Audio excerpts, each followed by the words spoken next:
नमस्ते दोस्तों, मैं पीताम्बर नेपाल से। कैसे आप? आशा करता हूँ मज़े में हो। आज फिर उपस्थित हुआ हूँ कि मैं छोटे रिव्यू करूँ सिक्स चैलेंजर के बारे में। आज बात करते हैं हम सिक्स चैलेंजर के जो घर में एंट्री ले चुके हैं। ज़्यादातर चैलेंजर्स रूबीना के टारगेट करते देखे हुए हैं। इसमें साफ होता है कि अब रूबीना ज़्यादातर कंटेस्टेंट के नज़र में पड़ी रही है और टारगेट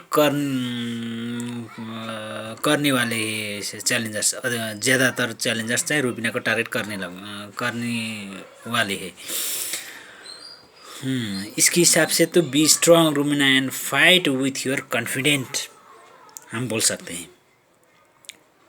उसमें है भी, उसमें ज़रा भी कोई भी कतई भी उसमें कोई हेजिटेशन दिखा नहीं।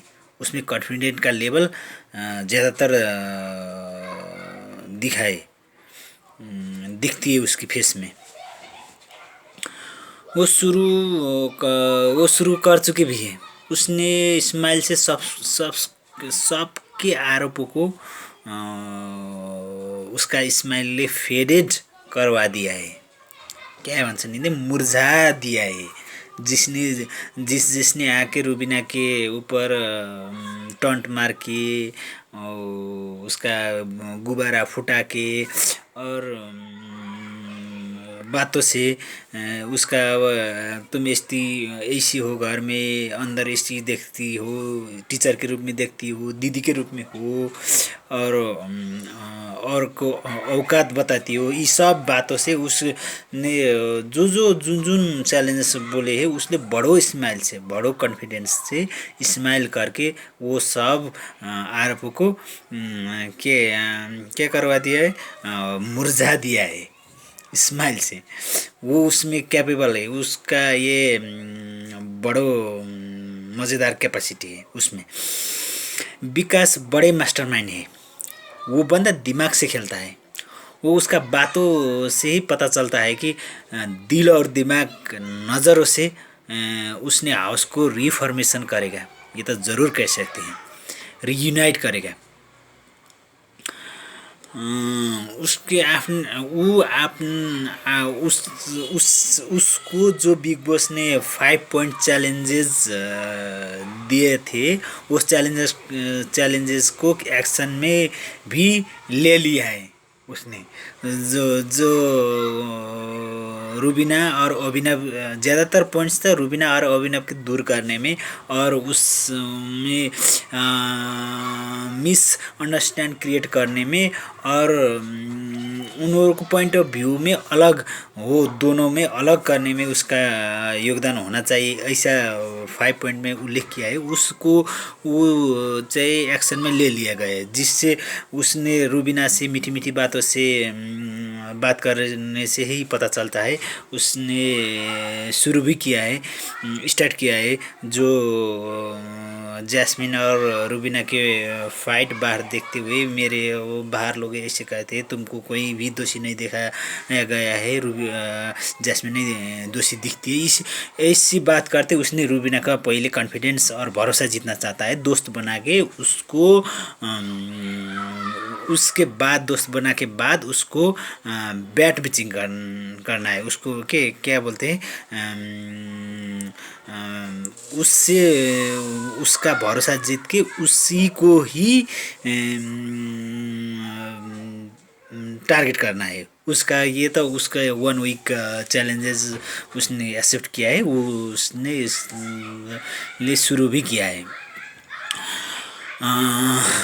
इससे रूबीना से मीठी मीठी अर्शी का दिमाग कम, जुबान ज़्यादा चलता है।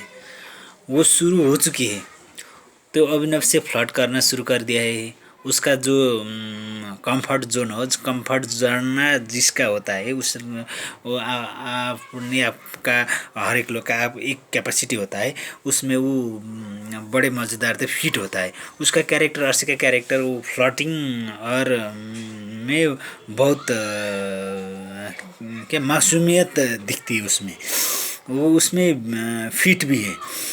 उसने शुरू किया है फ्लर्टिंग, उसका चालू किया है अभिनव के साथ ओपन चैलेंजेस विथ रूबीना।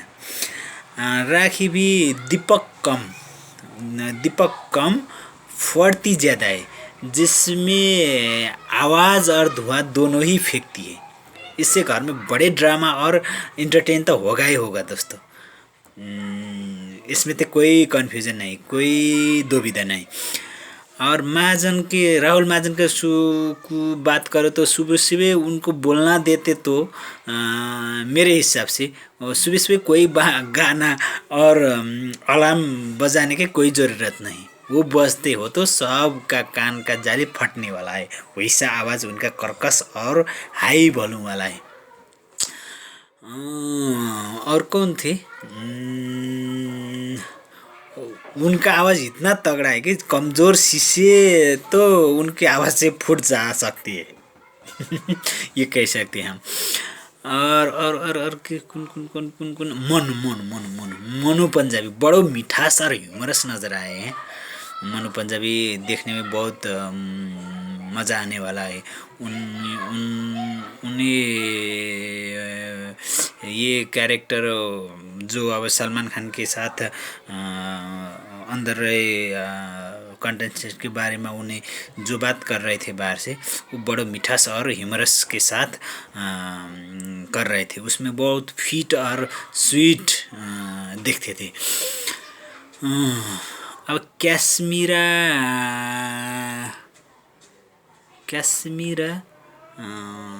तीखी और शार्प है। वो जुबान और दिमाग दोनों चला सकती है। ये देखने में बड़ा मज़ा आएगा। और एक बात दोस्तों, घर में अब बड़े घमासान और शानदार तो होगा ही होगा, ये तो तय है। इसमें हम अब कुछ नहीं कर सकते। जो भटकती आत्मा बोला क्या बोलते हैं, जो भटकती आत्माओं का रीएंट्री हो रहा है, बोले थे सलमान खान, वैसे ही भटकती आत्मा के साथ साथ दिल दिमाग दोनों को बैलेंस करके चलाने वाला, जिसने एक सीन में ही सारे रिश्तों और संबंधों को पलट सकता है। ये विकास गुप्ता में ये कैपेसिटी है। ये हम 11वें सीजन में भी देख चुके हैं, वो कैपेसिटी रखते हैं। सीन पलटने वाली क्षमता उनमें है।